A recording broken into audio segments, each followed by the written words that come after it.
911, where's your emergency? If I take my opioids exactly as prescribed, I won't become dependent. That's what they told me. No one told me my own mother would find me on the bathroom floor at 3 a.m, my skin ice cold. What have I done?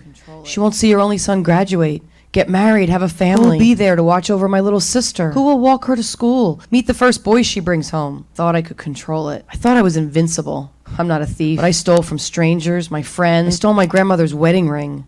Now I'm dying on my bathroom floor. Control it. My mother crying over my limp body, screaming for my father to do something, waiting for an ambulance. I want to take it all back. Thought I could control it.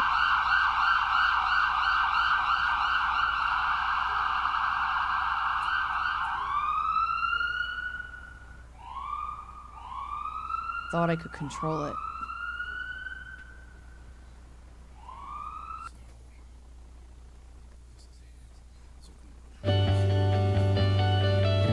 Tina Nika, a natural-born volleyball player, started varsity as a freshman and a starter hitter.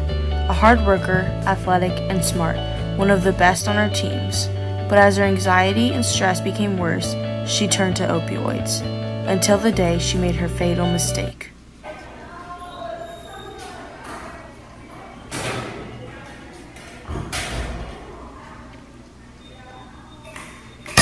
Every time she took another dose, she progressively got worse and worse until she got too weak. The opioids deteriorated her body, making her sleepy, less coordinated, and slowed her breathing.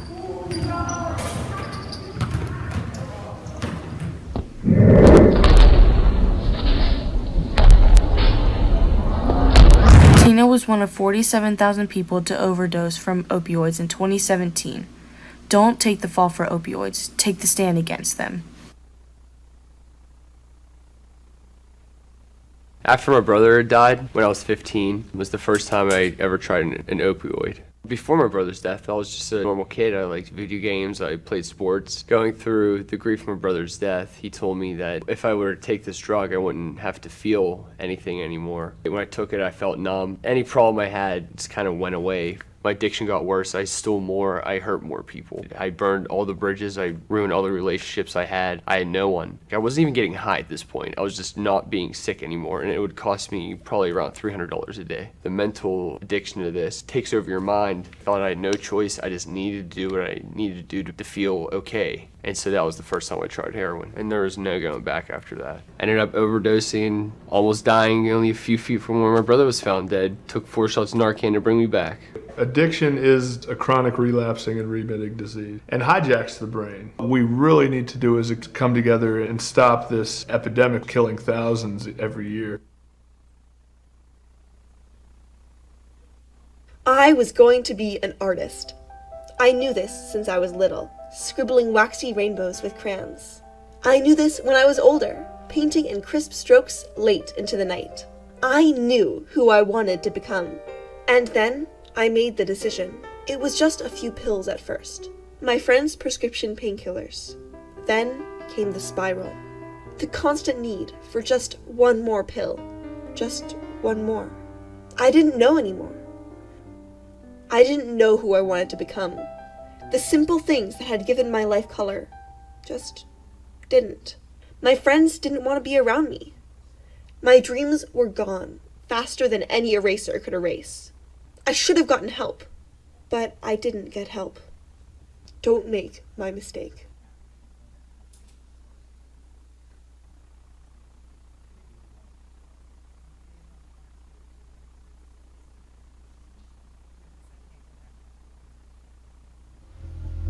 This is my worst nightmare, was what I thought.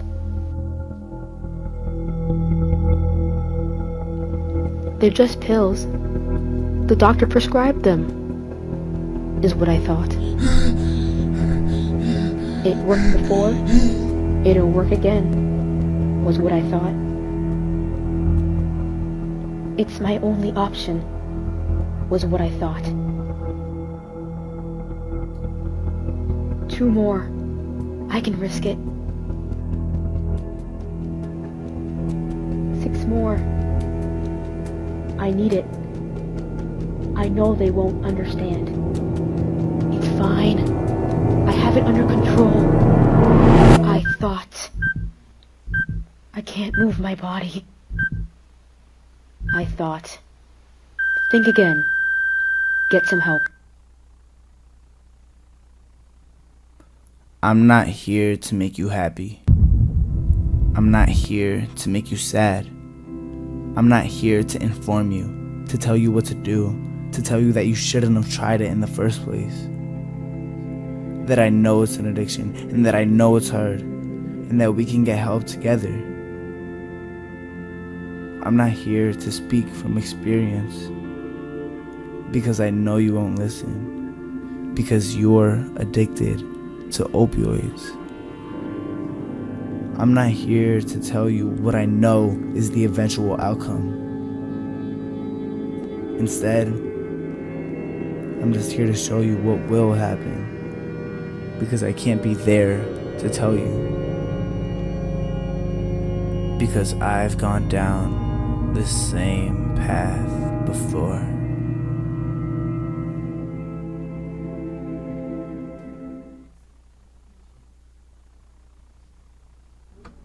Last year, there were 47,000 deaths from opioid addiction.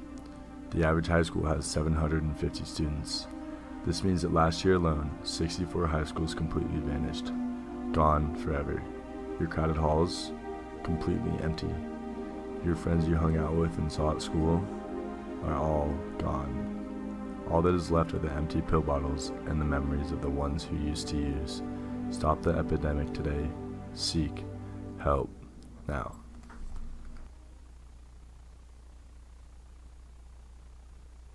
I want to be an astronaut. I want to go to Mars, and I want to choreograph a ballet on Mars, and I'm going to have the dancers do the dance on Mars. I want to be the first girl president of the United States. I want to dye my hair purple. And I'm going to have all the aliens on Mars. I want to ban homework. Look, I already have some of it done. I want to play the flute. I want to be on TV. I want a baby sister. And then they're going to jump in the air, and they're going to float. Cause it's space. I want a puppy. And when I'm in high school, cause I'll try anything once. And it would be a great story. You only do it once or twice. I'm gonna try opioids. And I'm gonna like it a lot. So I'll forget the only once or twice thing and I'll do it more. And I'm gonna get addicted to the point where I can't even think about breaking it. And I'm gonna go to the hospital for an overdose. But I'll make it out okay. But that's not gonna teach me anything. And I'm gonna get back into it. And as soon as I get out of the hospital, I'm gonna overdose again. And that time, I'm gonna end up dying. And I want to have my gravestone on Mars.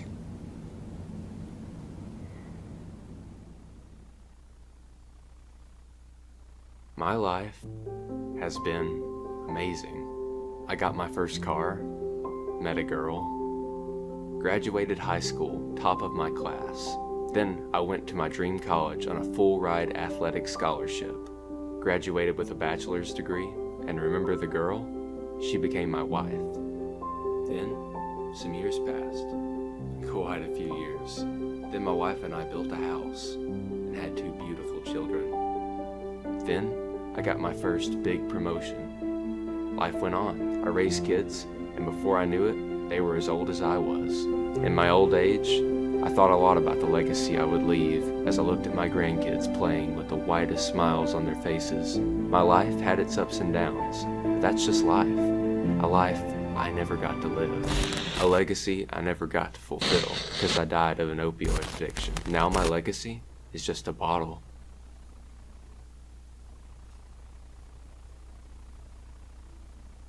Here's a couple tips on how to live your best life. Popping pharmaceuticals will make the answer right. 91% of us don't need to shop for a good night. Understand the risk of alcohol so you remain alright. Not everyone's drinking, so get your facts straight. Your GPA will lower every single drink you take. A Mary Jane violation is a problem, no cap. Even if it is legal, you can't wildcat. Lisa trauma. Like a maximum heart rate, munchies is a real thing, can increase your body weight, can lessen your ambition, which helps you reach your goals, your memory and learning, and we don't want to slow. Opioid misuse has become an epidemic, misuse, addiction, overdose, yet if it's not prescribed to you, then you probably shouldn't take. If it is, follow dosage so you can stay safe. See your friends slipping, you should intervene, take time for yourself, plus it's free counseling.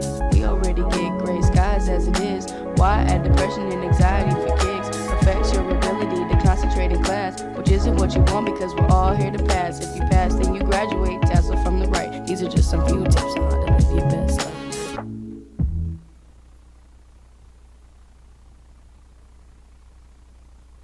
Awareness, the state or condition of being aware, having knowledge, consciousness.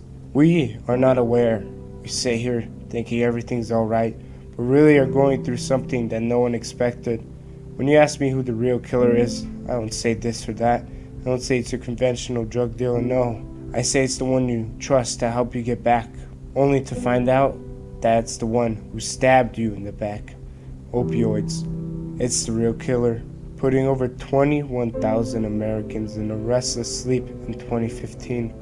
If we only had a time machine to undo all this mess, to get back the loved ones lost, to live the life unfilled. If only we were aware. It's opioids who dim our consciousness. It's opioids who kill the knowledge. So let's wake up before it's too late, before this crisis turns into something much more dangerous. Let us regain awareness.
Davis was the type of person who could make you smile just from walking in the room. He was hard not to love. He was a brother, a son, a friend, a senior class president, and a Dean's List college student. Like so many other people in this world, my brother struggled with the disease of addiction. It all started when my brother couldn't sleep at night, so he went to the family medicine cabinet and found leftover prescription opioids. Opioid overdose is now the #1 cause of accidental death in the US. On March 4th, 2014, my brother died of a fatal heroin overdose. On March 6th, I brought my brother home in this green urn that matched the color of his eyes. I can talk to him, but he doesn't respond. I can hold him, but he doesn't hold me back.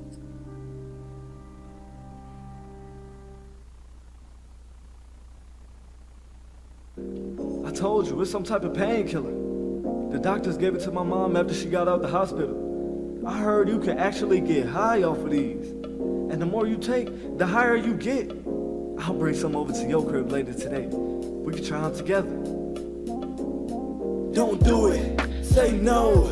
Opioids ain't the way to go. Don't do it, say no. Opioids ain't the way to go. Prescription or non-prescription, it's all a very bad decision. It can easily become addictive. That's why we must prevent it. Oxycodone, morphine, heroin, codeine. Overuse and abuse can take your life. So please do what's right. Don't do it, say no. Opioids ain't the way to go. Don't do it, say no. Opioids ain't the way to go. Please help us stop this opioid epidemic and save the youth.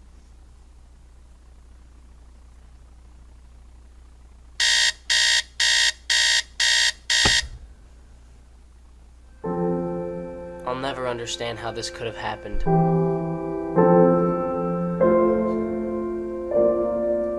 How it was so easy.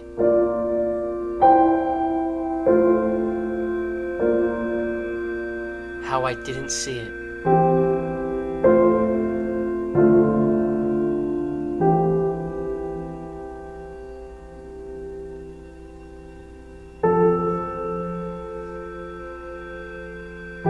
How it could have left me so alone.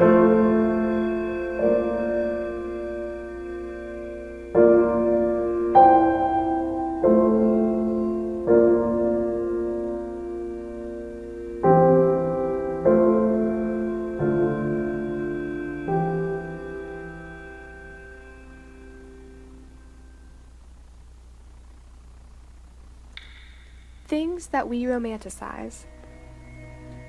Sunsets. The smell of coffee and books. The night sky. Starting a home and a family. Drugs. You heard me. I'm talking prescription opioid and heroin misuse. Between 26.4 million and 36 million people abuse opioids, and 33,000 plus people are dead because of it. Is this a number that we should romanticize? Let's stop romanticizing drugs so that people don't have to miss out on all the truly wonderful things this life holds for us. Let's end prescription opioid and heroin misuse.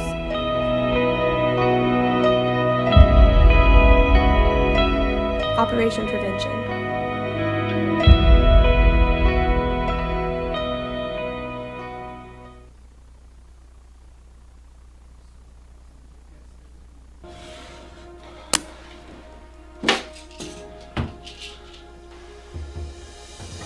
I'm only supposed to take one. But your leg hurts. And the doctor prescribed it to you. It's just one more.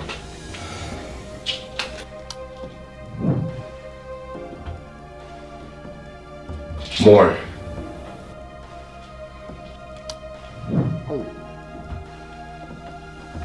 More.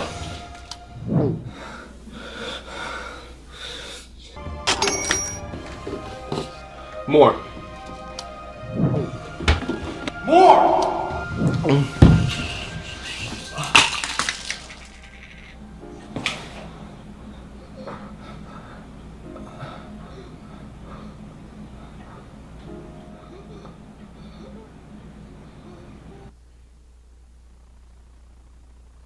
Why would anyone in their right mind abuse drugs? Like, seriously, think about it for a sec. Painkillers such as opioids are meant to be taken as a prescription drug, not to be chowed down like candy. So why is it that almost 15 million people indicated misusing painkillers in 2014 when it's clear as day that doing so could kill you? That just doesn't make any sense. In fact, nearly 1 in 5 teens say they've abused prescription medicine at least once in order to get high. To get high? Are you kidding me? This isn't some music video glorifying drugs or some show you see on TV. This is real life, and you only get one of them. One life where you can be anything: a basketball player, a lumberjack, the president. You want to know what you can be if you misuse opioids?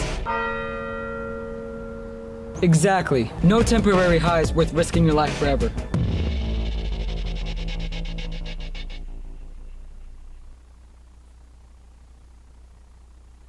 My car. Life is a collection of memories. I got it. Over time, being together and having fun builds up the thing that you cherish the most. Okay, good shot.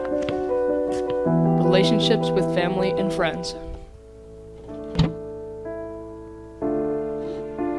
But using opioids distracts you. I gotta go. They pull you away from what's important.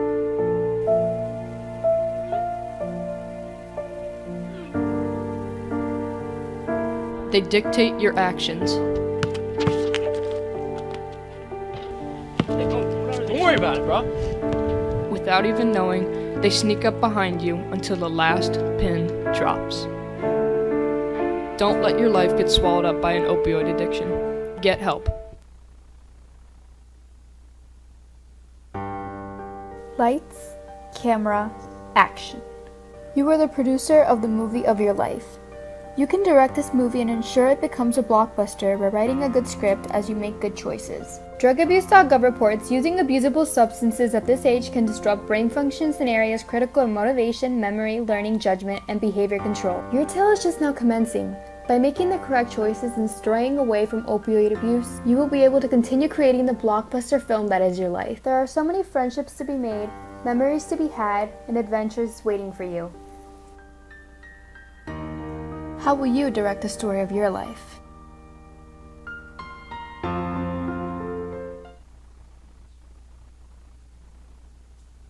Lucas and Liam are twins.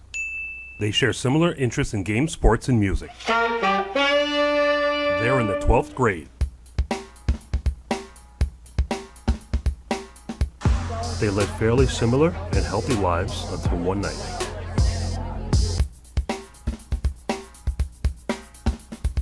The effects of opioids began to take place shortly after Liam's decision to take them. Come time for prom, Liam's girlfriend had broken up with him.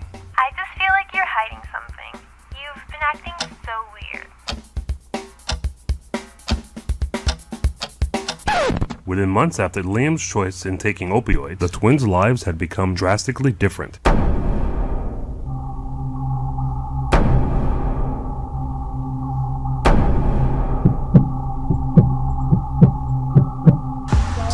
No, I'm good. Make the right choice.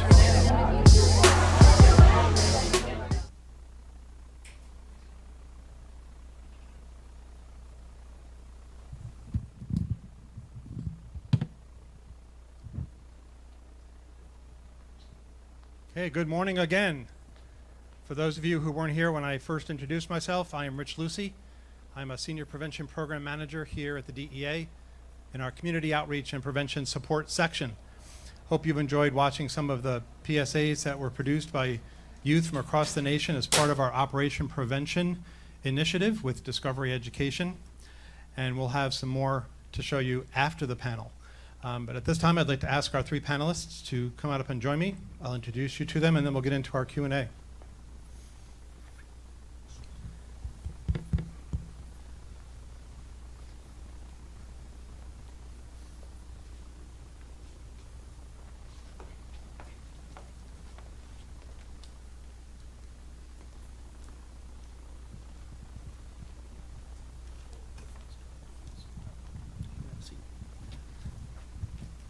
Okay, while they sit and get comfortable on these nice stools that we have, let me introduce you to our three panelists. First, William Payne. Will is a 17-year-old senior at McLean High School in McLean, Virginia. He is known as a passionate anti-drug and anti-alcohol leader at McLean High School and in the community. Next year, Will plans to embark on a 2-year church service mission and will return to study psychology at Brigham Young University. In his spare time, do you have spare time as a high school student? Mom and Dad, does he have? He works at a local pizza parlor. He does lawn and landscaping work, and he plays basketball. Will also enjoys coaching youth basketball and is an Eagle Scout. Ladies and gentlemen, Will Payne.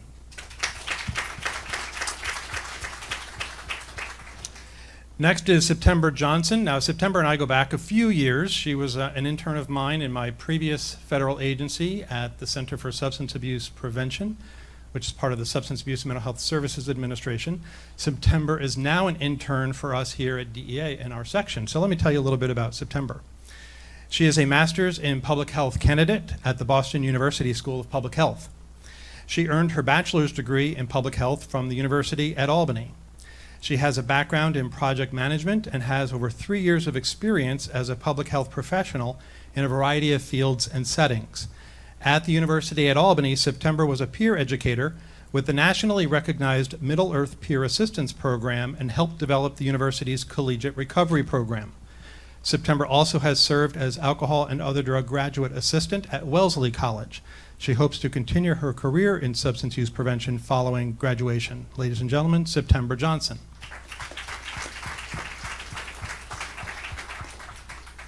And to my immediate left is Sharona Robinson, and let me tell you a little bit about Sharona. Sharona is a native Washingtonian who grew up in Wards 7 and 8.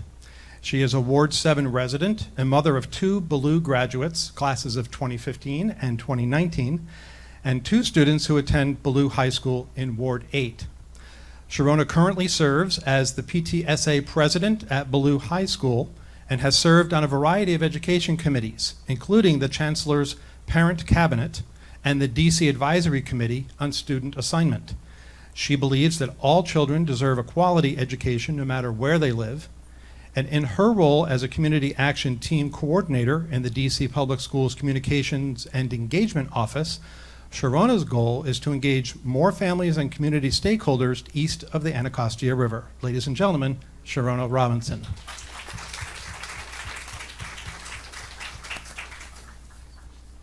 So the first question is going to be for all three to answer. And let me tell you a little bit about why we put this particular panel together, how we decided upon it. DEA in our section has 3 public-facing websites. JustThinkTwice.com, which is our website for teens, GetSmartAboutDrugs.com, which is our website for parents, educators, and caregivers.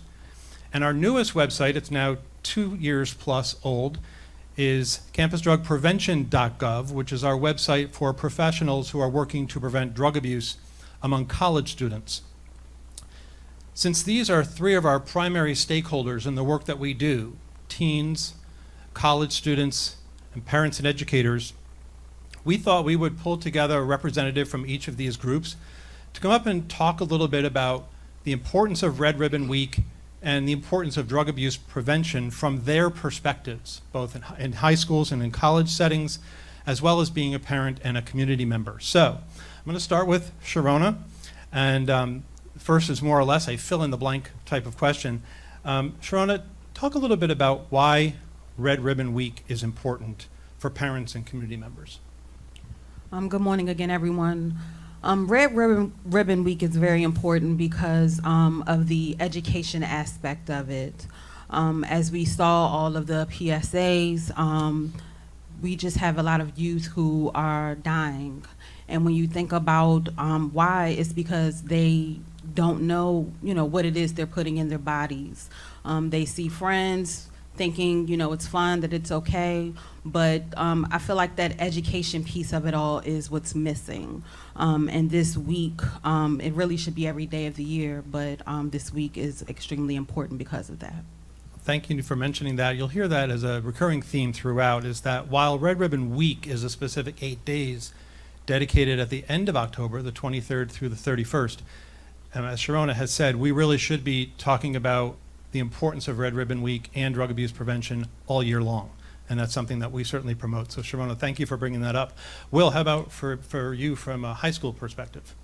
I really enjoy the chance that it gives people to talk about this kind of thing, because it's not something that we would often talk about as high school students. No one's worried about it. No one's thinking about it, because we're young, and we all, as we see in the videos 100 times, we all think we have like some kind of invincibility just because we're young. And so this week, especially for me, and hopefully I can, there's going to be other kids who are doing the same thing, this gives us a chance to bring it up and to actually do some work in our schools to fight the idea that this isn't an issue, because it is. And once you have the the statistics, but also just like what we just watched, things that actually the visuals, you can really do some work in trying to prevent the danger that this really does entail.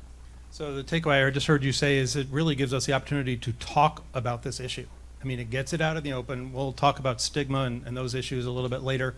But thank you for mentioning that, because this is an ideal opportunity for us to talk about the importance of this issue. So September, college students. Yeah, I'm actually going to echo Sharona. Education, this is a great week to really do targeted prevention with college students and really talk about the resources and the information available on campus and in your communities that college students can use to make healthy decisions regarding their lives. And it's a great opportunity to look back at the prevention work you've been doing all year and celebrate that work, because it's really great work, and think about your prevention efforts moving forward too.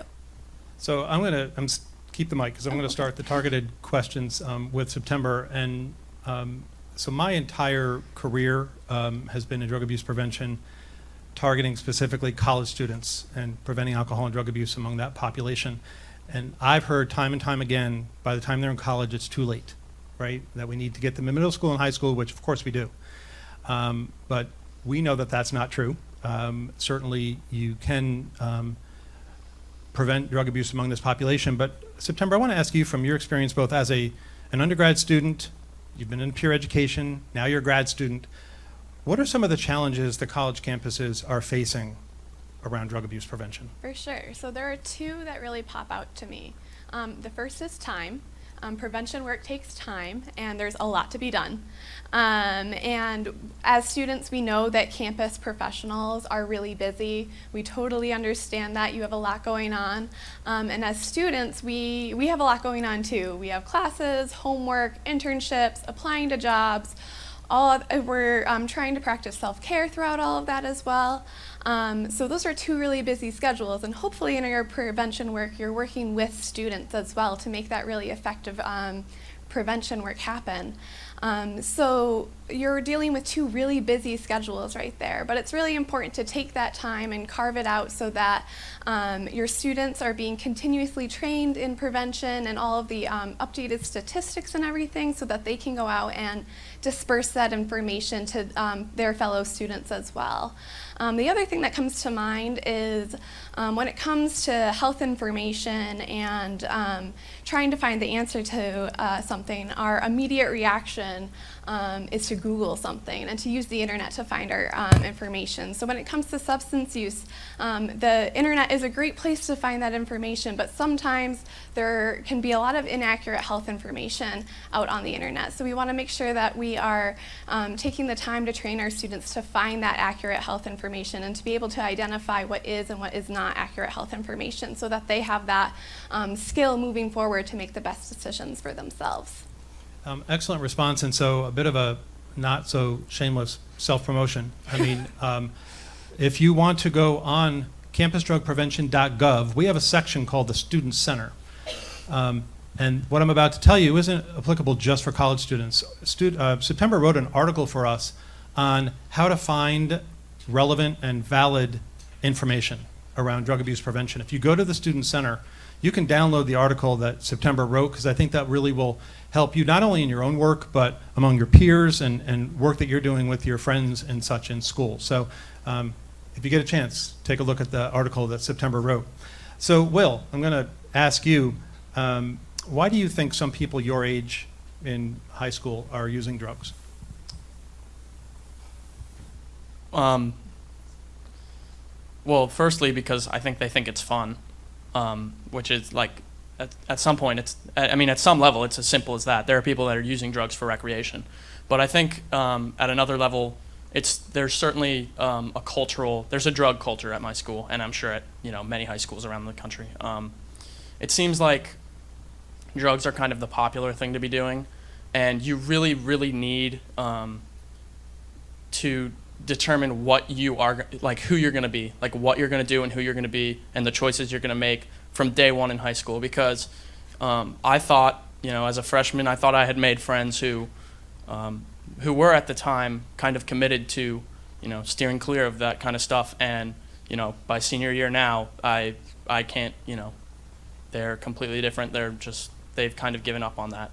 And so at some level, you really need to try and make friends who are going to, share your kind of standards.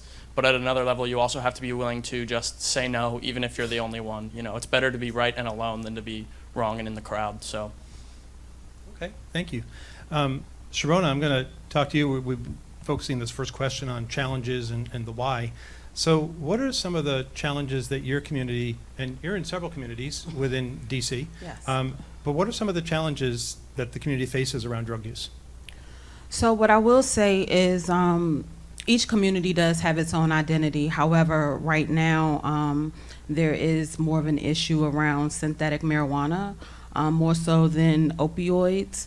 And I do want to say that, as we're hearing and having these conversations, the crisis didn't just start now. The crisis started back in the 80s when crack came to the nation's capital, when the nation's capital was the murder capital of the world.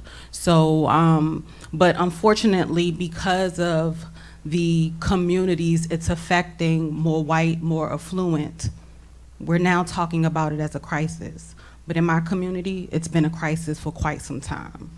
And I do want to add just one thing from a parent's perspective to Will's comment. It's very important for us as parents to listen to our children. So I do have 3 teenagers, 15, 16, 17. So I do have to do a lot of listening. And as a parent, it is hard because we do want to jump in and sort of give our opinion. But it is key for us to be able to listen and just watch for those signs because we are the experts when it comes to our kids. So when we are seeing, them be extremely different. And as teenagers, they are going to be different because they're, growing into people and figuring out who they are. But when you're seeing, like really erratic behavior, self-loathing, just wanting to be alone, you may want to, just start having some conversations. But it's great to have a good relationship with your children. So I'm really glad that you mentioned about, every community being different. We've known this in prevention for the longest time, that you cannot take a cookie cutter approach to prevention. What's going to work, say, in Ward 8 may not work in Ward 5. It may not work within neighborhoods within Ward 8. Every, neighborhood is different, and certainly as a native New Yorker, you look at New York City, for example, a 3-block radius is very different than 3 blocks down the street. And so it's really important to make sure you know your community and know the issue that they're facing. You started, I'm going to have you keep the mic, you started talking a little bit about talking with your kids about this. So as a parent, what are some of the challenges that you face in actually trying to talk to your kids about drugs? Well, to be honest, and I'm probably going to be not the norm, but I don't really have a challenge when talking to my kids because we talk about everything. I am that parent who, we have a very open relationship. When something is bothering them, I'm listening. When they know when something is bothering me, I'm going to talk to them about it. So it's just really, again, important to, have that understanding. And with the prevalence of social media right now, there's just a lot pulling at kids. And, unfortunately, you may have a social media persona, then you may have a home persona, and then a school persona. Thankfully, my children are the same no matter what, because, I've just made it very clear to them that who you are is who you are. You can't, change who you are just for one group of people or one moment in time. That's who you are. Like, you are your brand, basically. So, I don't have that as a challenge, but I'm not going to say being a parent isn't a challenge. Absolutely. Let me ask you, we know that one of the primary protective factors for parents is setting expectations. So as the mom of 3 kids, did you set those expectations, this open communication you have with them very early, and it's just continued as they grew older? Yes. So I actually have 4 kids. My oldest is 22, but you still yes. talk to them and oh, tell absolutely. Them, absolutely. You never stop being a mom. Never. And it has been very important. Just from them being young, we've talked about everything. They've been encouraged to do different things. Like, my 17-year-old is in her first year at the University of Miami, and a lot of what she was doing here as a student, advocating for others, just being really involved in the community, she's even doing there. So it's just they've just been taught to just try to be responsible citizens, responsible human beings, and to help others. So it sounds like you've set a foundation for them early that they're carrying on in their other settings and other schools and other areas. So I've great, tried. Great, good to hear. Good to hear. So, Will, I'm going to ask you a Red Ribbon related question. We talked a little bit about this in your opening statement, but how can Red Ribbon resonate with high school students? How can we get the message across? I think that people their age should reach out. There's a big difference between hearing it from someone who's older and my age, your age, sure. Say it. Someone who's older and someone who does this as their job or something, and someone who's just like, hey man, I'm worried about you, and I want to help, and there's all these people that are dying, and there's all these people that are getting themselves in serious trouble and ruining their lives. It just seems like maybe people my age don't like to listen to people who are older, and so in some ways just reaching out and being there. Yeah, well, and I'm glad you mentioned that, because we do actually know from research that while it may not seem that your kids are listening, they truly are.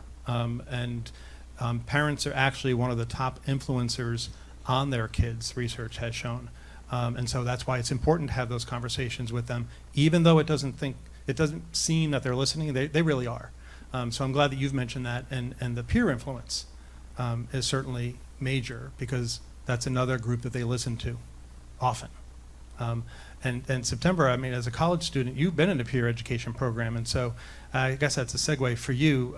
Would you agree with what Will is saying, that from a college perspective? Yeah, definitely. I think talking to peers is one of the fastest way that information spreads on a college campus, and I'm sure in a high school as well. And so really making sure, if you're working with peer educators, that they are trained so that they can dispel any myths on their campus regarding substance use, and they can provide accurate information and provide quality resources in your community. That's really important. And students have access to conversations that campus professionals just don't have access to, whether they're bus rides, library conversations, late walks at night. These are conversations that, as much as campus staff might want access to, they're not going to have access to, and having peer educators and student leaders who are trained in this topic area is really important, so that you get the good information out there. So while you have the mic, let me talk to you about Red Ribbon Week. How can college campuses celebrate Red Ribbon Week and get involved? There's so many ways you can celebrate Red Ribbon Week on a college campus, and it's a really great chance to make sure that you're getting students involved in your prevention programming efforts, and planning these events with them along the way. Student leaders, peer educators, campus reps are really important people to involve in this work. You could do anything from just passing out red ribbons on campus and giving out information on campus regarding the important resources and new information and research that's come out.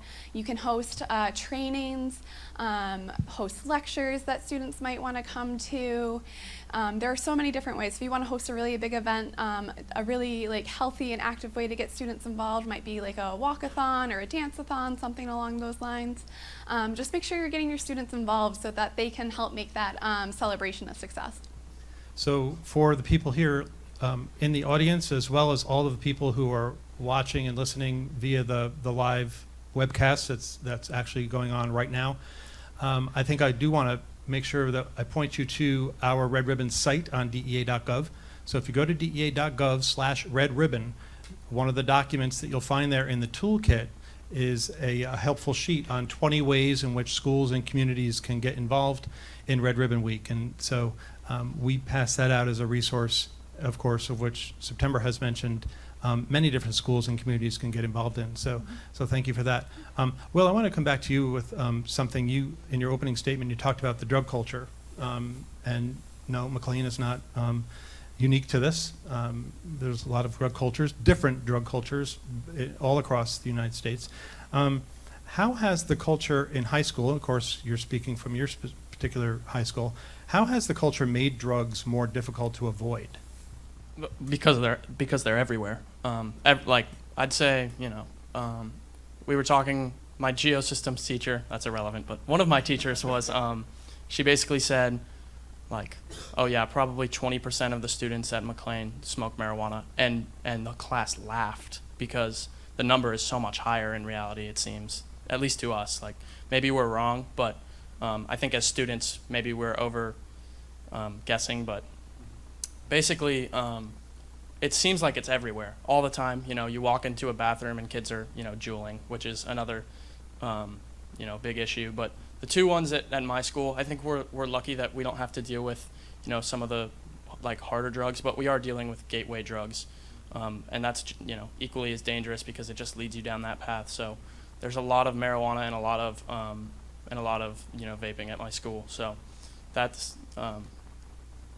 I think the fact that it's become almost linked with popularity is what's so dangerous, is that, that's what kids crave, right? That as much as we, high school students want to deny that, some people say, I don't care, popularity doesn't exist, which is a complete lie. I think it's like the oldest part of your brain that denotes where your social status is, but and that is part of the reason that kids are so willing to do drugs, is that they realize that it will make people look at them differently, and so that's where it gets scary.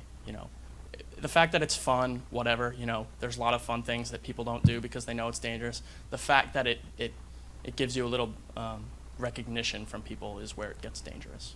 So a couple of things that you mentioned. First of all is a newer resource that will be coming out from DEA. We recognize the real prevalence that vaping has taken a hold around the country. So we do have a new brochure coming out soon, specifically on vaping and marijuana concentrates. So any moment now, you'll be seeing that on our website that you can download. And you mentioned the over-guessing. Yeah, they are. I mean, we can just say that. So the fact of the matter is that most students and adults, I mean, surveys have shown that most times students wildly overestimate the amount of drug use that's actually happening within the school or on the college campus. And the research just shows that if you can address that misperception and actually drive the misperception back down to reality, you actually will then drive the drug use down too. So I'm glad you've mentioned that because, you know, if your school hasn't done a survey, you might just ask to see if they have, but I would go so far as to say, I bet that your classmates are overestimating how much is actually taking place. Their perception is that everybody's doing it, but the fact is they're probably not. Yep. Yeah. So, Sharona, I'm going to come to you with your Red Ribbon question. So how can community coalitions get involved in Red Ribbon? So I do want to give a shout out to the Ward 78 Prevention Center in DC, which is the organization I've been doing some work with, not only personally but also professionally. But it's important, again, to connect with youth around that education piece. Just to make them aware of, you know, the side effects and things like that. I do remember, especially when synthetic marijuana, you know, was really a big thing in DC amongst youth, probably maybe about 3 to 5 years ago, you know, because you would see it looked like candy and other things. It was really important for them to get out there and to connect with the youth, which they absolutely did a really great job of doing that. So I think just more of that is key in terms of just getting the word out, and then creating youth ambassadors, I think would be, you know, key to doing that, because as Will said, it's one thing to hear from your parent, your teacher, but it's another to hear from a peer. So I think that's really important. Absolutely. So hold on to the mic. We're going to wind up the panel with the last question, which they're all going to get the same question. So start with you and go right down the line. So Sharona, what is one piece of advice you have, not only for our audience, including those who are here in the room, but also on the live stream? What's your piece of advice for those who want to make a difference? So my piece of advice would be to, one, you know, if you see a friend or family member who is, you know, experiencing some difficulties, definitely reach out for help. I feel like we're just in a place right now where we think we can just do it all. We have to ask for that support. If you aren't involved with a coalition, get involved, whether you're a youth, parent, student, you know, college student. I think that's really critical. And to just use your platform to get the word out, whether that's, you know, Facebook, Twitter, you know, just connecting with other folks to talk about the importance of, you know, not using drugs and understanding if you are prescribed drugs to use them correctly. Great. Okay, Will, how about you? What's your piece of advice? My piece of advice would just be don't do it. You can't get addicted by never doing it. You're not going to get addicted if you know, you're not going to get hooked on whatever if you never do it once. And that, I guess that would entail just deciding now that this is, you know, who I am. This is, and I said this earlier, but it's really important to me in my life. This is who I am, this is what I'm going to do, and there's nothing that's going to shake me from that. And if you just make that decision, you know, you might see your friends, you know, doing dumb things. That's fine, you know. I have friends like that, but I still just say, like, you know, I'm here for you, man, but I don't let it change who I am. So I would say set your standard where you want it to be, and then just go with it. Thank you. Okay, September. Students will help make your prevention work more effective. So make sure students and youth have a seat at the table when you're planning, implementing, and evaluating your prevention programs. Students are really your allies in prevention, and we want to see our fellow students live healthy lives, and we want to be a part of that. And if you're making a decision regarding us, we should be included in that conversation. So really make sure that you're utilizing your students, because your students are a resource. Okay, so there are your takeaways, if I can rattle them off if I remember them. So Sharona, there is support out there. Know that support is there, and don't be afraid to ask for help and to provide help. Will had basically said, it's basically setting your standards. Know who you are and hold to your standards, and help others do the same. And then September, I've known this for a while, and as all of you in this work, have the youth voice at the table,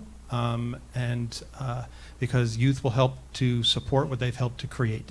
So that will conclude our panel. Thank you so much for joining us. Please give me a round of applause up here where Sharona and Will and September. They're going to take their seats. We're going to show you a few more PSAs, and then we're going to get ready to kick off the rally in just a few minutes. Thank you again, everyone.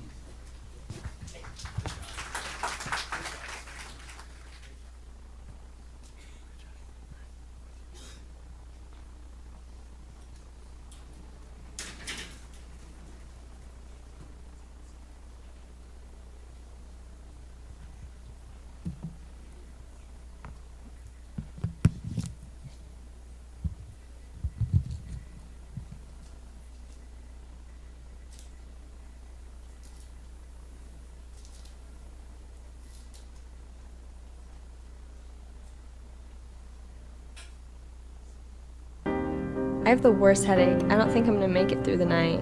Here, take one of these. Give it 10 minutes and you won't feel anything. How did you get this?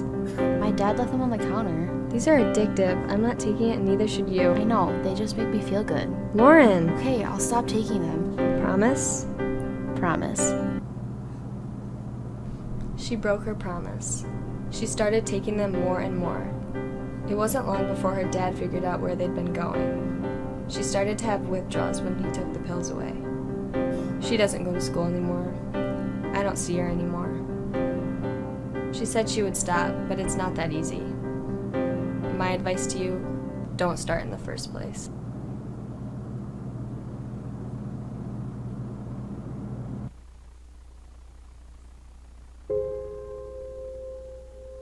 High school. 4 unforgettable years. It's where we discover our loves and our passions, our hopes and our fears. It's where we find who we are and who we want to be. But that can all stop with one.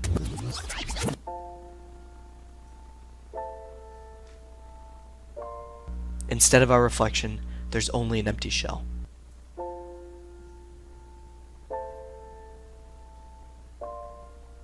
It causes us to ignore what we love and those who love us. The goals and aspirations we work so hard to achieve are suddenly forever out of reach. It starts with one. In 2016, teens accounted for more than 60% of patients admitted for opioid overdose. Find resources and more at operationprevention.com.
epidemic in which more than 2 million are dependent. A life stripped of freedom, begging for pills like he's never seen him. Car crashes, head smashing, sport or no traction. Any of these possibilities more than likely happen. Opioid abuse can be a temporary reaction. Prescription pills doubled since 1992, troubling millions just like me and you. Loss of breath, stomach ache, meant nothing with their lives at stake. Drowsy, lousy, out-of-breath kids, forced to take prescription pills their doctors give. Temporary euphoria given less of a reason to live. Oxy perks, happy pills, hillbilly heroin just for thrills. Codeine laced, out of place, sets your heart off in a race. Therapy, rehab, medicinal lifeline. Being rid of their chains takes a lifetime. Drugs like these don't have fines. Relapse isn't easy. Rehab ain't no fun. Change is possible, but not for everyone.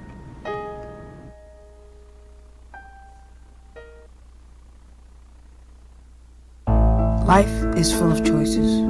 We are faced with many opportunities to choose between what's right and what's wrong. Sometimes our judgment is clouded by influences. One bad choice can cost you everything. Hey bro, what's good? I ain't seen you in a minute. You look down. I got something that can help you with that. When you're in the moment, you don't consider the consequences. But when the morning comes, you're gonna wish you had. Opioid abuse is a serious issue for teens, starting with school. Sports are no longer a priority in your life. Taking from the ones you love and going to great depths just to get your next high. Pill after pill, the madness grows deeper inside of you. Then it happens. It's time to make a change. Let's come together and stop this disease today. Ladies and gentlemen, at this time, please silence all cell phones and electronic devices.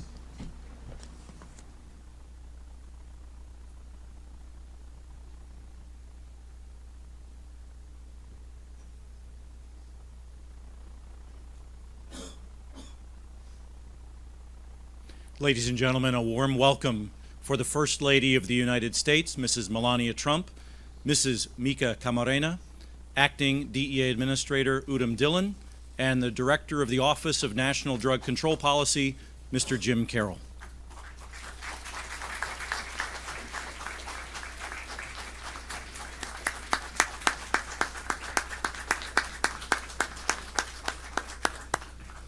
Good morning and welcome to DEA's National Red Ribbon Rally. My name is Sean Ferns with the DEA Community Outreach and Prevention Support Section. Our Master of Ceremonies today perhaps needs no introduction, certainly not for anyone who has watched the award-winning series Breaking Bad on the AMC network or on Netflix. Dean Norris played DEA Special Agent Hank Schrader on Breaking Bad from 2008 to 2013. He also portrayed Town Councilman James Big Jim Rennie on CBS series Under the Dome, and currently plays mob boss Clay Uncle Daddy Husser on the TNT series Claws. Please join me in welcoming Dean Norris.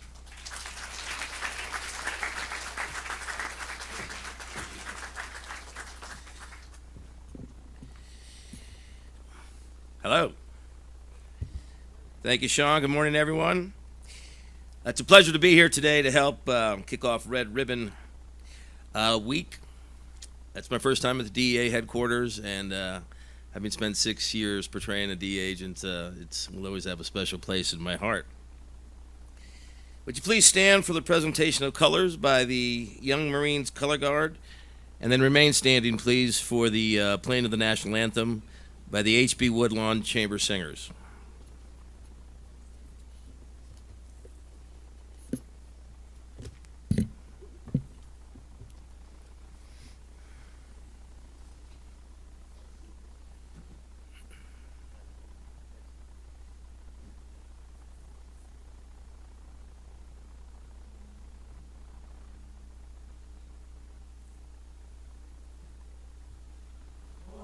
Say, can you see?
Okay, you can please be seated.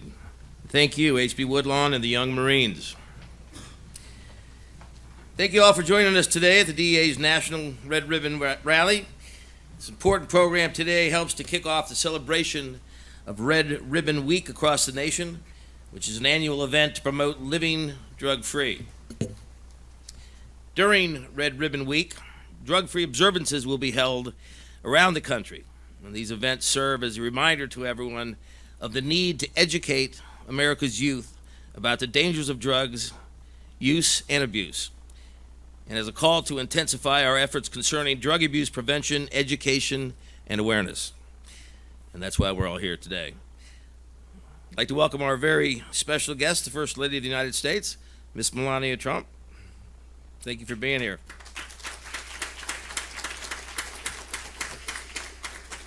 And we're joined by Mrs. Mika Camarena, widow of fallen DEA Special Agent Kiki Camarena. Go ahead, please stand up and be recognized. And welcome back, Mrs. Camarena. And welcome to the students from across Maryland, D.C., and Virginia who are joining us here this morning. Thank you, students. I'd also like to welcome our program participants, guests from other federal government agencies, DEA's drug abuse prevention partner organizations, and DEA employees. We also welcome everyone who is viewing the live webcast of this program. We will begin our program with remarks from the Acting Administrator of DEA, Mr. Uttam Dhillon.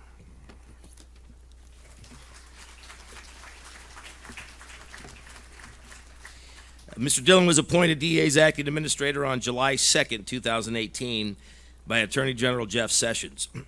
Before coming to DEA, Mr. Dhillon served as an Assistant United States Attorney in the Central District of California, Associate Deputy Attorney General in the Department of Justice, and as a Deputy Counsel and Deputy Assistant to the President of the United States. Please join me in welcoming Acting Administrator Dhillon to the stage.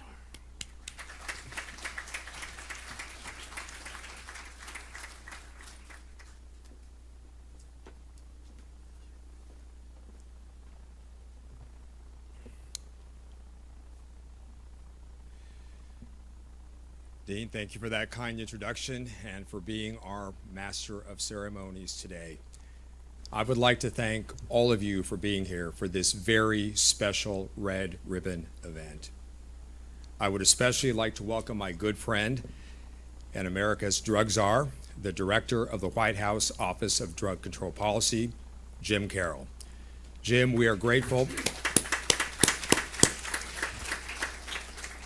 We are grateful for your friendship and for this administration's unwavering support of law enforcement. I would also like to welcome from the White House, James Baer of the Domestic Policy Council. Thank you for being here to demonstrate your support for law enforcement and the important drug use prevention work we highlight today. And finally, from the Department of Justice, Assistant Attorney General for Legislative Affairs, Stephen Boyd. Stephen, thank you for your thoughtful guidance and for always being there when DEA needs you. And to our many colleagues here from law enforcement agencies and associations from around the nation, thank you for standing with us in our pursuit of justice and safer communities. Red Ribbon is a special time for DEA and for the country. The Red Ribbon campaign is celebrated in every DEA office around the world and by DEA's prevention and education partners, to whom we are enduringly grateful. It is a time for remembering those who showed courage in the past and for projecting their courage and commitment into the future. This year's celebration is especially meaningful because we are beginning to see progress in the fight against opioid addiction. Between 2017 and 2018, we witnessed a 5% decrease in drug overdose deaths. While that may not sound like much, it represents the first drop since 1990 and over 3,400 American lives saved. There is much more work to be done, but we are seeing meaningful improvement with the help and support of the people in this room and across the nation. I believe we will continue to make progress and save lives. Red Ribbon is also an opportunity to honor those we have lost and to recommit ourselves to building drug-free communities by educating America's youth about the real threat posed by drug abuse.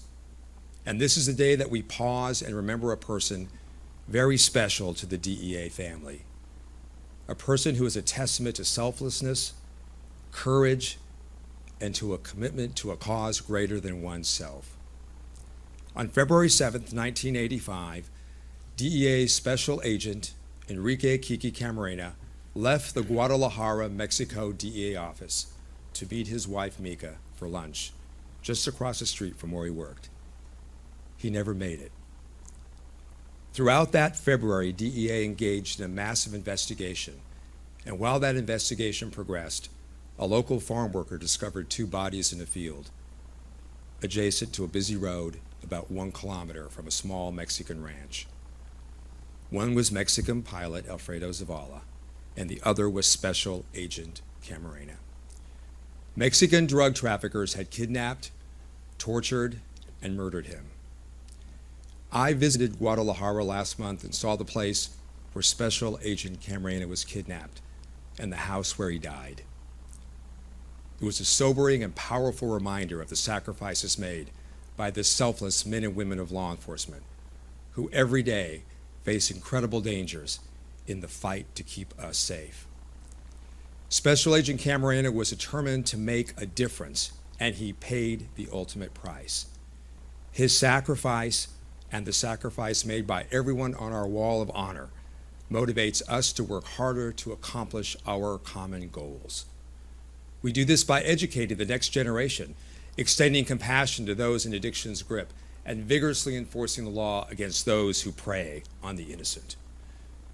Special Agent Camarena attended high school in the California border town of Calexico. When people there heard of his passing, they wanted to do something to honor him and fight back. So they formed a Camarena club at Calexico High School. It was the beginning of Red Ribbon.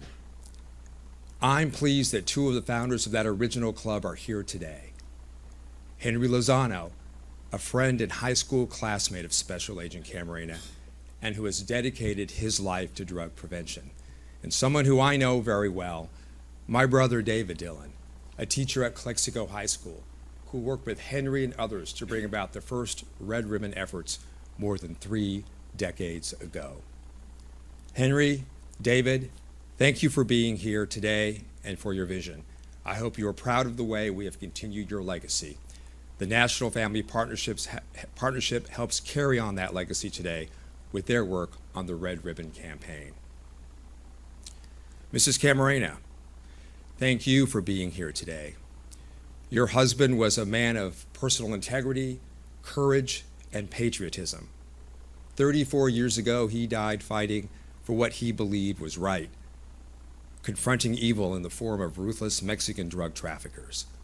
The DEA family promises you that we will never forget his sacrifice and the sacrifice made by your entire family. And we will continue to wear red ribbons so that others will never forget.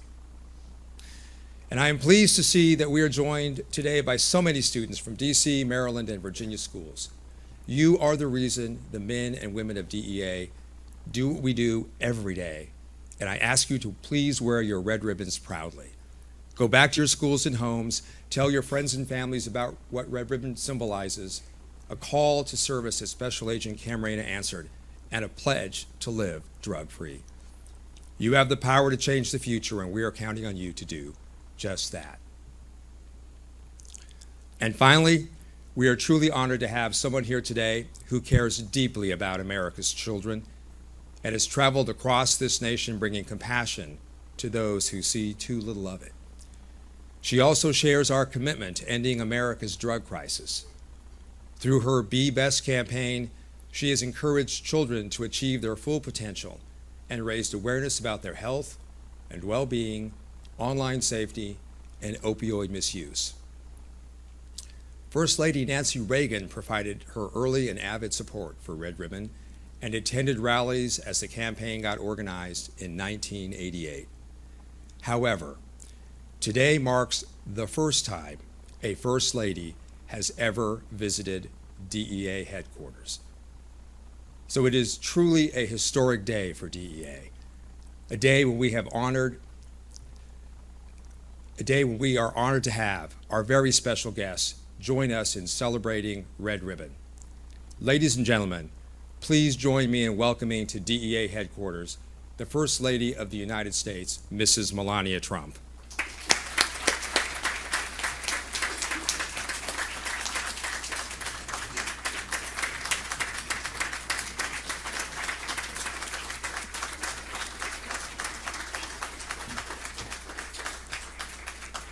Thank you for the introduction and very warm introduction, Acting Administrator Dhillon. And thank you for all that you and your administration are doing in the fight against drug abuse. Good morning, everyone. I'm so pleased to be here and for the opportunity to talk about the importance of being drug-free and helping to share the message of Red Ribbon Week. This campaign actively engaged with schools, resulting in students pledging to be drug-free while honoring the work being done by many Americans to keep our communities safe. My initiative, Be Best, is dedicated to helping children and ensuring that we are doing all we can to take care of the next generation. Since its launch last year, I have used Be Best to shine a light on programs and people that show what it means to be best. Whether it is showing a simple act of kindness, providing care where there is a need, or teaching something valuable, Be Best promotes the positive actions happening in our communities and around the globe, and helps children understand what it means to live healthy lives. In my time as First Lady, I have traveled to hospitals and visited rehabilitation centers where I have seen firsthand the horrible results of drug abuse. Our administration will continue working hard in fighting the opioid crisis. I know Director Jim Carroll of the Office of National Drug Control Policy is with us this morning, and I applaud and support the continued efforts he and the entire office are doing to help in this fight. Illegal use of drugs destroys too many families in our country. Drugs are taking a toll on our most vulnerable. For example, an infant that is born with neonatal absence syndrome is a direct result of opioid abuse. In November of last year, during a town hall with students from Liberty University, I addressed the stigma surrounding drug dependence and addressed the issue again in March in Las Vegas. I will continue to address addiction as long as it affects our children, our youth, and our schools. We need to continue encouraging teenagers and young adults that have fallen into drug addiction to be brave enough to admit it, to talk about it, and to get help. This also includes addiction associated with e-cigarettes and vaping. It is important to me that we all work to educate children and families about the dangers associated with this habit. Marketing these addictive products to children must stop. Today is an opportunity to be proactive in our efforts to eliminate drug use and addiction among our youth. For Red Ribbon Week, students can sign a pledge that, if honored, will lead to a lasting positive impact on their lives and the lives of their friends and peers. I want to thank the United States Drug Enforcement Administration for their involvement in Red Ribbon Week and all they do to keep our schools, communities, and cities safe from criminal drug use. Special Agent Enrique Kiki Camarena's story is a testament to the strength that comes from a community devoted to caring for one another. It is an honor to have the wife of fallen Agent Camarena with us today. Mika, I'm so sorry for your family's loss. Thank you and your family for continuing to share Kiki's incredible story. What started as a small hometown club that honored the life of Kiki has grown to a nationwide campaign for students to commit to living healthy and drug-free lives. Thank you again for having me here today, and thank you to the students who will be sharing what it means to be drug-free later in the program. I encourage young Americans everywhere to sign the pledge to be drug-free and continue to be best. Thank you, and may God bless you, your families, and the United States of America.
Thank you, Mrs. Trump and Mr. Dhillon, for your words of inspiration and your leadership on the drug issue.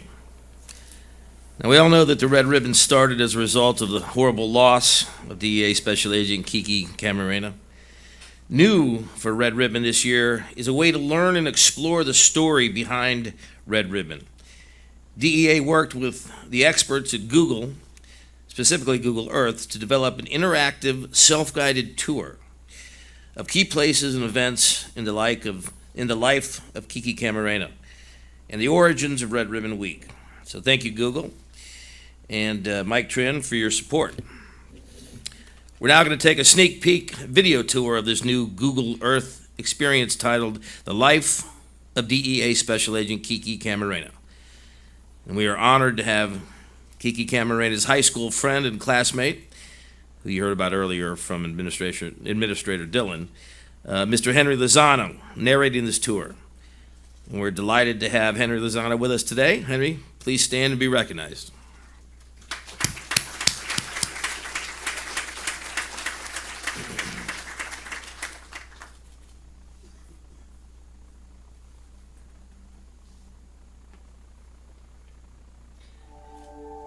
We will explore the life of DEA Agent Enrique Kiki Camarena through the lens of Google Earth. Today we will visit the many places that Kiki has been throughout his life, starting with where he was born. Kiki Enrique S. Camarena was born on July 26, 1947, in Mexicali, Mexico. Affectionately known as Kiki, he moved from Mexicali, Mexico to Calexico, California when he was a young boy. Kiki attended Calexico High School with his classmate, Henry Lozano. During his high school years, he played several sports at Calexico and he was involved in his community. He graduated from Calexico High School in 1966. In 1968, he joined the U.S. Marine Corps. and was stationed in San Diego. After serving in the Marine Corps for 2 years, Kiki served as a Calexico firefighter, a Calexico police officer, and an Imperial County deputy sheriff. Kiki eventually joined the Drug Enforcement Administration in June of 1974. Kiki married his longtime high school sweetheart, Mika, and they eventually began a family. His first assignment as a special agent with DEA was in a familiar place, Calexico, California. Kiki moved to the Fresno, California office in September 1977. In July of 1981, Kiki transferred to the Guadalajara, Mexico office, where he joined DEA's front lines to combat drug traffickers. His wife Mika relocated with him, and they made Guadalajara home. Together they raised 3 sons. Kiki worked tirelessly to bring violent drug traffickers to justice. He was inspired to help make this country safe for everyone. During Kiki's investigations, he would record his findings in evidence logs, which eventually led to his next case. In November 1984, Kiki led Mexican authorities in a world record-setting drug raid on Buffalo Ranch, which was a 1,300-acre marijuana plantation with a labor force of 7,000 valued at $2.5 billion. At that time, it was the largest seizure ever, thanks to Kiki's investigation, hard work, and tireless nights. Kiki's investigation of Buffalo Ranch alerted the violent drug cartel of his presence. He was close to uncovering a multi-billion-dollar drug ring, a result of 4 years of hard work. On February 7, 1985, while headed to lunch from the U.S. consulate in Guadalajara to meet his wife Mika, he was abducted in broad daylight. Kiki was just 3 weeks away from transferring to the U.S. Kiki was tortured for days in a home in Guadalajara and eventually murdered. Drug traffickers Rafael Carro Quintero, Miguel Ángel Félix Gallardo, and Ernesto Fonseca Carrillo were suspected of the kidnapping. A month later, Kiki's body was found. He died at the age 37 with 11 years of service to DEA.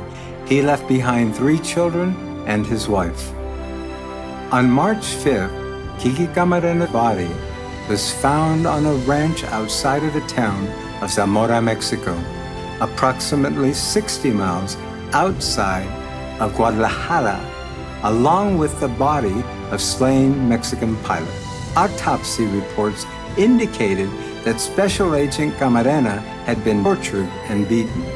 On March 8, 1985, Kiki's body returned to the United States at Dover Air Force Base in Dover, Delaware. For DEA and the American public, the torture and murder of Agent Camarena marked a turning point in the war on drugs. His violent death brought the American public face to face with the vicious brutality of drug trafficking. An investigation, Operation Leyenda, Legend, was launched to bring to justice those responsible for Kiki's kidnapping, torture, and murder. Because of the investigation, a diamond gun of one of the suspects was identified and later shown in the DEA Museum. Operation Leyenda continues to this day. This heartbreaking event shaped how we combat drug traffickers and why prevention is vital to this country. Back in Calexico, as a tribute to Kiki and to honor his memory, friend Henry Lozano and Congressman Duncan Hunter supported students in the creation of Camarena clubs in the Imperial Valley, California. David Dhillon, then a teacher, granted Henry Lozano access to the classrooms to recruit and allow youth to attend the rally. the tradition of wearing red ribbons to show support for living drug-free was born. The first club started in Kiki's own high school in Calexico. DEA awarded Kiki the Administrator's Award of Honor, the highest award bestowed by DEA. National Red Ribbon Week was sparked by the murder of DEA Special Agent Enrique Kiki Camarena. Hundreds of Camarena Club members signed a pledge for the commitment to live drug-free lives. 2 club members presented the Camarena Club proclamation to then First Lady Nancy Reagan, bringing the proclamation to national attention. President Ronald Reagan greeted Mika at the White House in Washington, D.C. Your husband gave his life for this country every bit as much as if he were in the midst of a war. Indeed, he was in the midst of a war. In 1988, the National Family Partnership coordinated the first National Red Ribbon Week. To date, Red Ribbon Week continues to be the longest drug awareness campaign where thousands across the country pause to recognize Kiki, his sacrifice, and the importance of drug abuse prevention. In honor of Kiki and drug abuse prevention, we encourage you to take the Red Ribbon Pledge to live a drug-free life. Visit www.redribbon.org/pledge. Thank you. I'm Henry Lozano, friend of Kiki and Mika Camarena.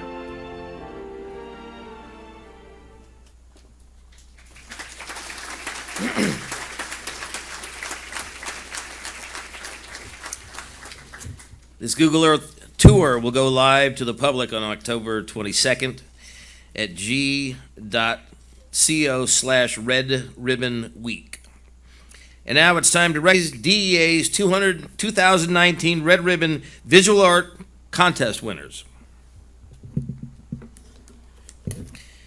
DEA's Visual Arts Contest was established for children of DEA employees to encourage elementary, middle, and now high school students to create drug prevention messages in the form of a variety of media, bookmarks, posters, and photographs. All entries were reviewed by a panel of judges for originality, creativity, and a clear drug prevention message. Mrs. Trump and Mr. Dhillon, would you both please come to the stage to recognize Visual Arts Contest winners, please? Thank you. We will begin with the bookmark category. The winning bookmark at the elementary school level was drawn by Casey Santos. Casey, would you please come to the stage? Casey is in 3rd grade at Adventure Christian School in Roseville, California. And Casey is the son of Special Agent Cindy Yamasaki of the DEA Sacramento District Office.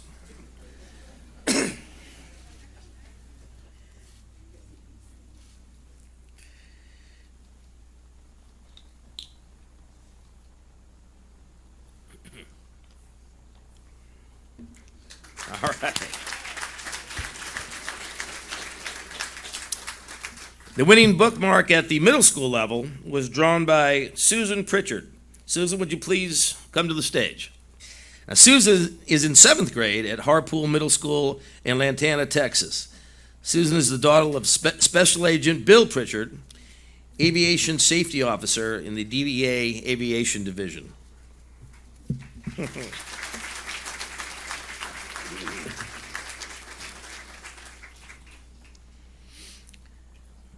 Okay, the winning bookmark at the high school level was drawn by Ava Davis. Ava, would you please come to the stage? Ava is in 11th grade at South Doyle High School in Knoxville, Tennessee. Ava is the daughter of Special Agent Michael Davis in the DEA Knoxville Resident Office.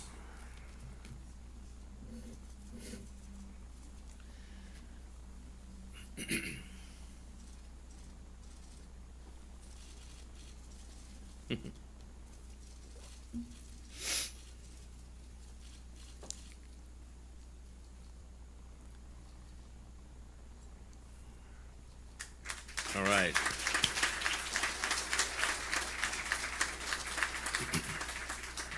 Okay, now we move to the poster category. The winning poster for the elementary level was a tie. The first poster was drawn by Aaron Robacher. Aaron, would you please come to the stage? Aaron is in 3rd grade and is homeschooled in Bristow, Virginia. Aaron is the son of Chad Robacher, staff coordinator in the Chemical Investigation Section, Diversion Control Division, DEA Headquarters.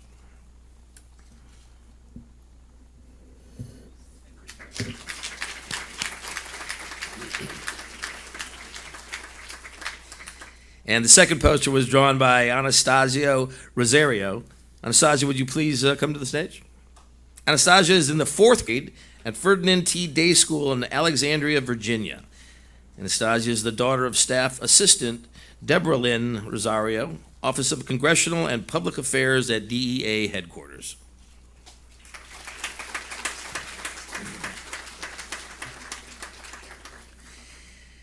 And the poster at the middle school level was drawn by Ava Ramirez. Ava, would you please come to the stage?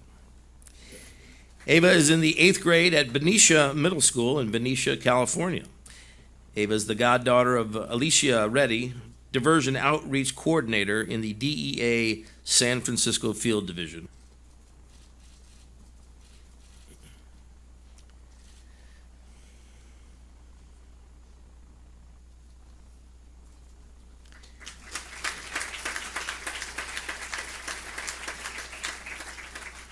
And the winning poster at the high school level was drawn by Darkenya Giancarelli. Darkenya is not able to attend the program today. Darkenya is in the 9th grade at Kokanee High School in Flagstaff, Arizona, and is the daughter of Jacqueline Giancarelli, a DEA 360 Community Outreach Specialist in the Flagstaff Post-Duty Office in the DEA Phoenix Field Division. Finally, the photography category. The winning photograph was taken by Ian Echeverria.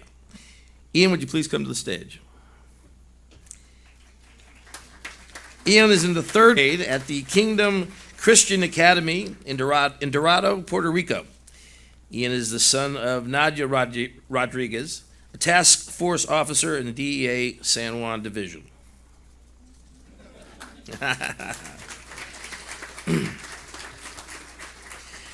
All right, let's get a photo of all the kids together.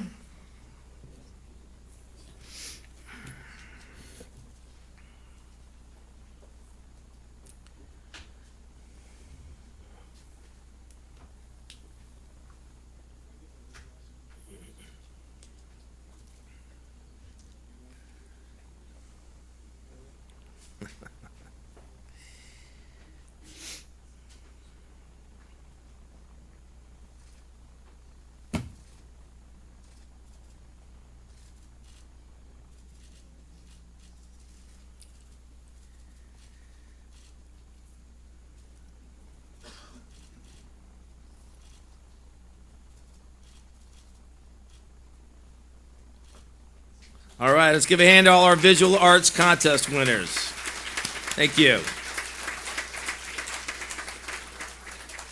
And Mrs. Trump and Mr. Dhillon, we have just 2 more awards to present before you return to your seats. Each year, DEA sponsors its Community Drug Prevention Awards as part of the Red Ribbon campaign to highlight the importance of grassroots efforts to keep our nation's communities safe and drug-free, to recognize the volunteer activities of DEA personnel, and to enhance DEA's future prevention-related programs. This year, 26 nominations from across DEA were submitted, and thanks to all of the judges and intelligence, diversion, operations, and the field divisions for the time and careful consideration they gave to review each of the nominations. Each award winner receives a plaque to commemorate their achievement and $1,000 to support their local drug abuse prevention efforts. I'm pleased to announce this year's award winners. The first award goes to the Unified Prevention Coalition, nominated by Community Outreach Specialist Matthew Taylor, DEA's El Paso Field Division. The Unified Prevention Coalition for Doña Ana County, New Mexico, was established in 2008. It is a collective partnership focused on preventing substance use and abuse among youth adults in Doña Ana County and southern New Mexico. Please join me in welcoming to the stage Marisol Diaz, the Director of Prevention and Community Collaborations at the Southwest Center for Health Innovation at New Mexico's Public Health Institute, who will accept this award on behalf of the organization. Over the past 5 years, the coalition has decreased parents providing alcohol to minors in home settings by 68%, increased parents reporting locking up prescription medications by 24%, decreased sharing of medications by 25%. Congratulations, the United Prevention Coalition.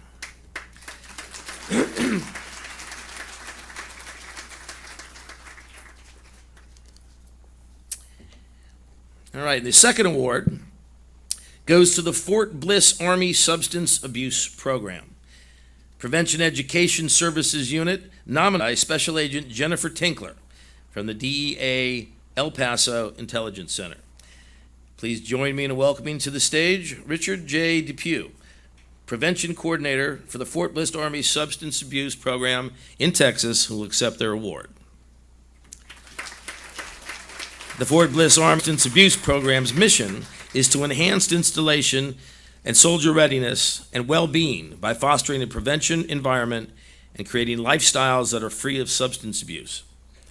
The program continues to support DEA in its Red Ribbon efforts by providing presentations to area middle schools during Red Ribbon Week. Because of their efforts, Fort Bliss has the lowest rate for positive drug tests for large installations within the U.S. Army.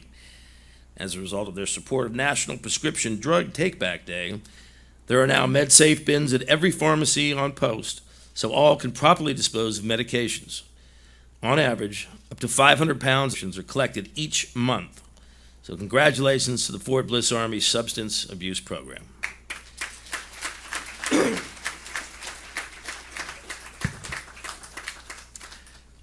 And that's all, Mrs. Trump. Mr. Dhillon, if you'd like to take your seats, please.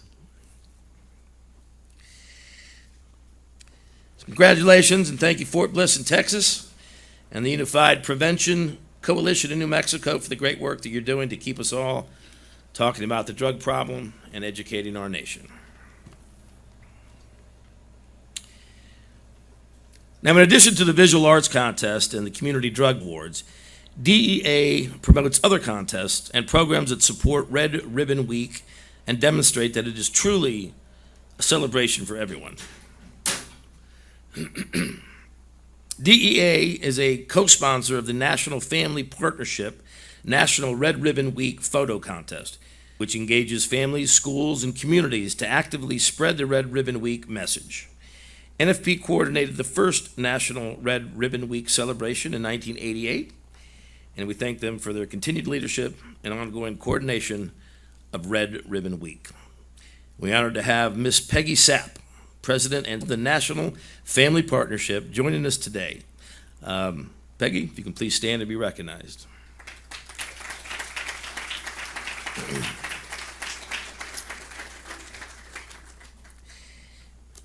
DEA and the Substance Abuse and Mental Health Services Administration co-sponsor a video PSA contest for colleges and universities to promote the importance of preventing alcohol and drug abuse among college students. The entry period is currently open, and the submission deadline is November 8th. The winning campus receives $3,000 to help support their school's local drug abuse prevention. For more information about this year's contest, please go to campusdrugprevention.gov. That's campusdrugprevention.gov. DEA also has a Red Ribbon Week patch program that provides Boy Scouts and Girl Scouts the opportunity to earn and DEA by participating in anti-drug activities in support of Red Ribbon Week. I could say two of my boys have earned that patch. To find out more about any of these contests or opportunities, please visit dea.gov/Red Ribbon, or you can contact the community outreach section here at DEA Headquarters. Now, there are a lot of different ways that students can celebrate Red Ribbon and engage in activities that avoid drugs. tapping into their creative side is one way. Maybe there's a budding actor or actress out there in the audience with could be the start of a new Breaking Bad movie, perhaps. In any event, next up are a few youth performances that highlight the effort to bring talent to bear and influence their classmates and friends to send a message to stay drug-free. First up is Miss Micaiah Jackson from The Example and the Metro Youth Foundation in Millersville, Maryland, with a performance of spoken word. After her, we will have Olivia Burton, Cora Hudson, and Solange Destouche from the Polaris Dance Institute in Stafford, Virginia, who will dance to Shades of Grey. So welcome them all to the stage. Thank you.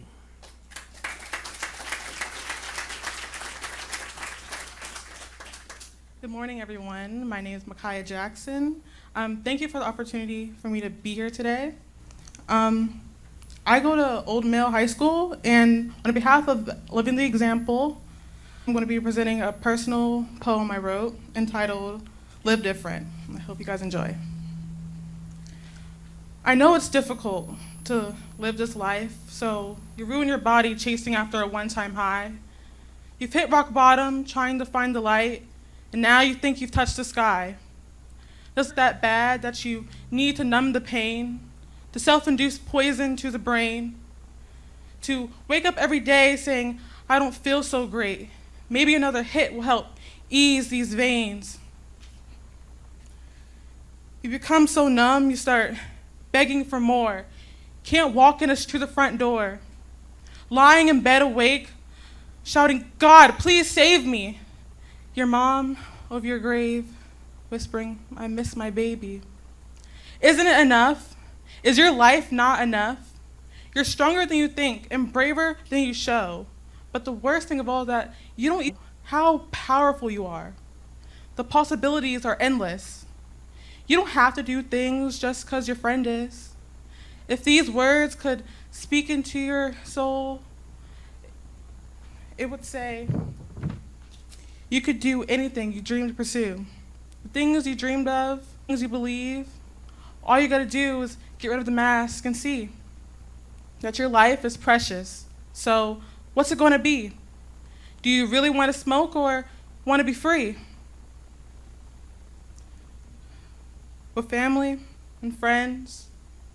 But none of that ever matters. Realize how your story ends. Thank you.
I just could not see everything you are.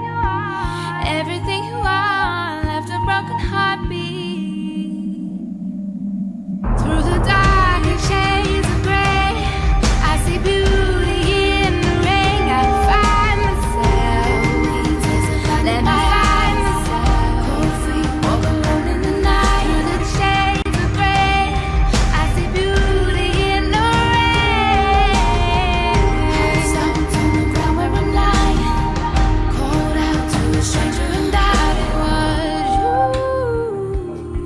you.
Fantastic.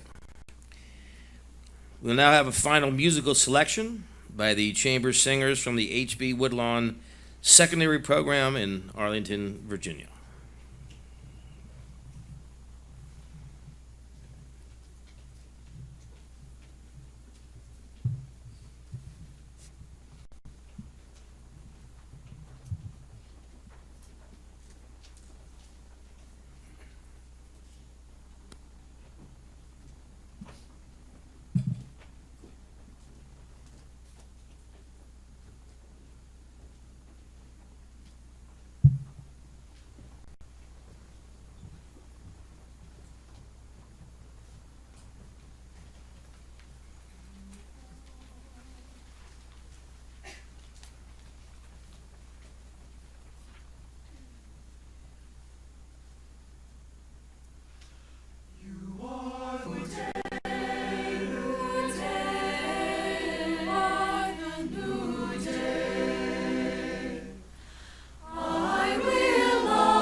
I got something to say. Come on, listen to me. We're live, free. Yeah. Oh yeah. I'm drug free. You're drug free. Everybody celebrate with me. It's Red Ribbon Week. We're the Red Ribbon Crew, and we're proud to be drug-free. Does everyone here know what Red Ribbon Week is? Red Ribbon Week is a celebration every year during the last week in October. Millions of kids, teenagers, and adults in the United States and around the world wear red ribbons to display to their friends and family to show them all that they are committed to living a life that is free of drugs. You should have been given a red ribbon of your own to wear at this Red Ribbon rally. wear yours to school, at your grandma's house, while making your latest viral video, when playing video games with your friends, and at any other place you want people to know that you believe in living a life free of drugs and alcohol. Red Ribbon Week got started. Like many hugely positive things, Red Ribbon Week grew out of something profoundly negative. On February 7th, 1985, Enrique Kiki Camarena had been kidnapped by drug dealers, never to be seen alive again. For his kidnappers, their story was to end there. For his family, friends, and a grateful nation, it was only the beginning. They pledged not to let his legacy fade and his sacrifice be in vain. Across the country, citizens wore and displayed red ribbons. Drug-free! I wear my red ribbon every day. Not only in Special Agent Camarena, but for all those whose lives were lost trying to free the nation from drugs. Beyond that, the red ribbon symbolized the development of an attitude of intolerance regarding the use of drugs. There is nothing admirable, positive, or socially desirable about it. There is nothing about drugs. They're bad. In a 1988 proclamation, Congress established Red Ribbon Week to commemorate the work and life of Kiki, and to show intolerance for drugs in our schools, workplaces, and communities. DEA celebrates Red Ribbon Week with hundreds of other activities, 5K runs and walks, drug-free carnivals, decorating contests, poster contests, and rap and poetry contests. Live your life the drug-free way. Hold up your ribbon, embrace. I'm drug-free, you're drug-free. Everybody celebrate with me. Move your ribbon from side to side. Let's celebrate our drug-free lives. Yes. Hey, this is Red Ribbon Week. This week we celebrate. Make me proud. Let's say the pledge out loud. I pledge to stay in school and learn the things that I need to know.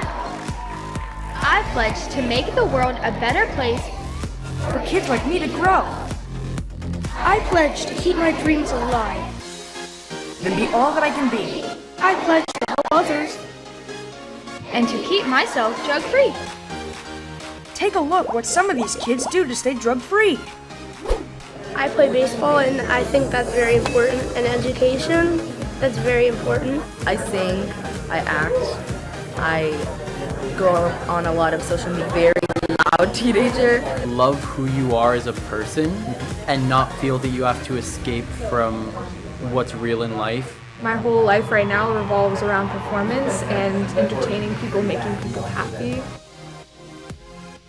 Keep yourself busy, keep yourself motivated to want to do more than doing drugs, so you can have a fulfilled life. We move side to side. I'm drug-free, you're drug-free. Everybody celebrate with me. Thanks for joining us, everyone. Oh yeah, and visit justthinktwice.com for information and stories about your life. A great Red Ribbon Week. Parents can log on to DEA.gov for more information about preventing childhood drug addiction. I'm drug-free. Hey, whoa, hey, yeah, whoa. I'm drug-free.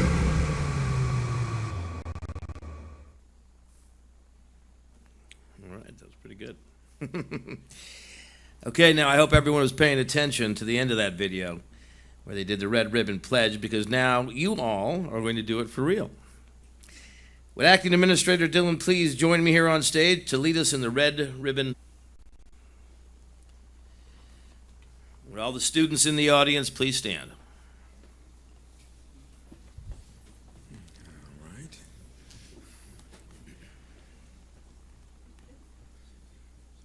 All right. This is a pledge, so please raise your right for me. I pledge to stay in school and learn the things I need to know. I pledge to make the world a better place for kids like me to grow. I pledge to keep my dreams alive and be all that I can be. I pledge to help others and to keep myself drug-free. Congratulations.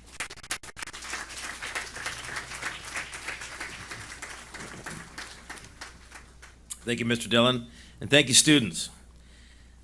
I hope you all enjoyed today's National Red Ribbon Rally. I hope that we have all been motivated and inspired to do more in our homes, schools, and communities. Spread the Red Ribbon Week message of hope and living drug-free, not just during Red Ribbon Week, but every day of the year. I do have some homework for you, though. I want each of you to pledge to do something to celebrate Red Ribbon Week in your family, school. DEA.gov/Red Ribbon is where you go for all the info you need, including 20 ways you can celebrate Red Ribbon in your school and in your community. So thank you, and this concludes today's program.